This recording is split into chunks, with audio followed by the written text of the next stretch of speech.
Bethlehem, the town Christians believe to be the birthplace of Jesus Christ, is preparing for the second Christmas in the shadow of Israel's war on Gaza.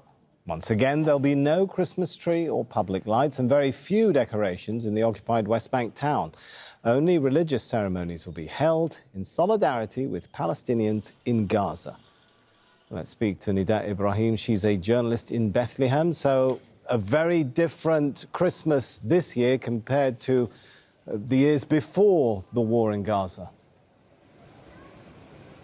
Yes, indeed, Sami. And as you said there, it's the second year in a row that people in Bethlehem, in the place where it all started, are not celebrating Christmas because they're looking at what's happening to their fellow Palestinians in the besieged Gaza Strip in pain. That's why they did not put any decorations here in the city, and even the entrance of the Latin Patriarch of Jerusalem to the Manger Square, which usually is meant to announce the beginning of the celebrations of Christmas, to prepare for the midnight mass. Usually all eyes are on Bethlehem in this time of the year, but this year he entered silently, where lots of Scout members decided to mark the day, but they did not play any music, the traditional Christmas ceremony that they usually do when he enters. Instead, some of those Scout members were carrying a picture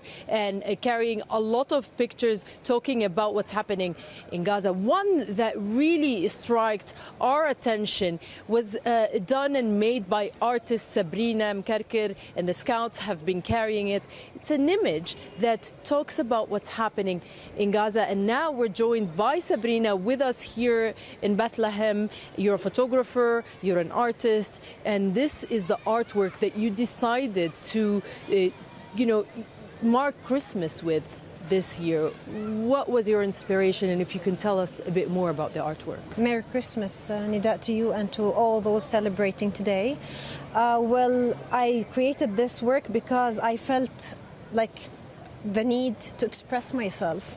This is our second Christmas in a row that we don't celebrate Christmas in Bethlehem, and the genocide is not coming to an end, and we feel like really attached, really bounded, and we don't know how to express ourselves. So this is just a small scream from Bethlehem to the heart of Gaza to tell them that you're not alone, that we always feel your pain, that we stand by your side, and there will be no Christmas celebrations as long as Palestinians are suffering, as long as the children of Gaza are being bombed and killed, and unless the genocide stops, we all will not celebrate Christmas or anything else in our lives. It really struck my attention, the picture of the girl here. Can you tell us why there are merged pictures? What are these pictures?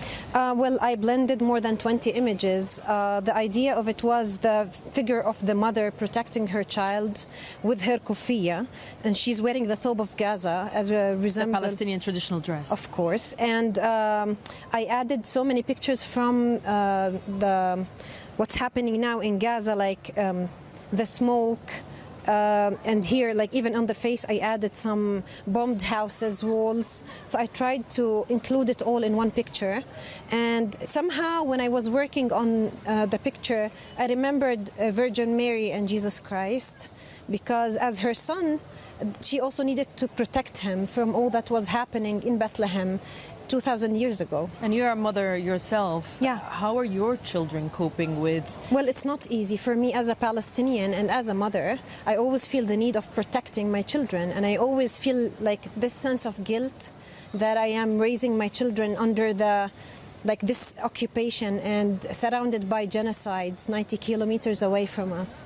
So I feel obliged, and I feel like that's my patriotic reason that I have to do that for my people. I have to do that for Palestine, and in the name of artists as well. Like, I'm an artist and I have this voice. This is how I express, and this is my revolution.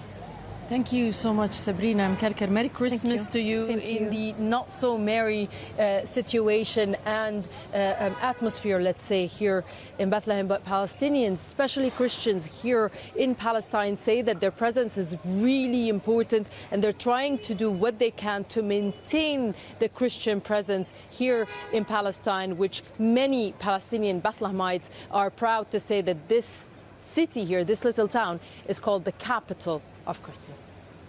All right, thanks so much, Nidaa Ibrahim there.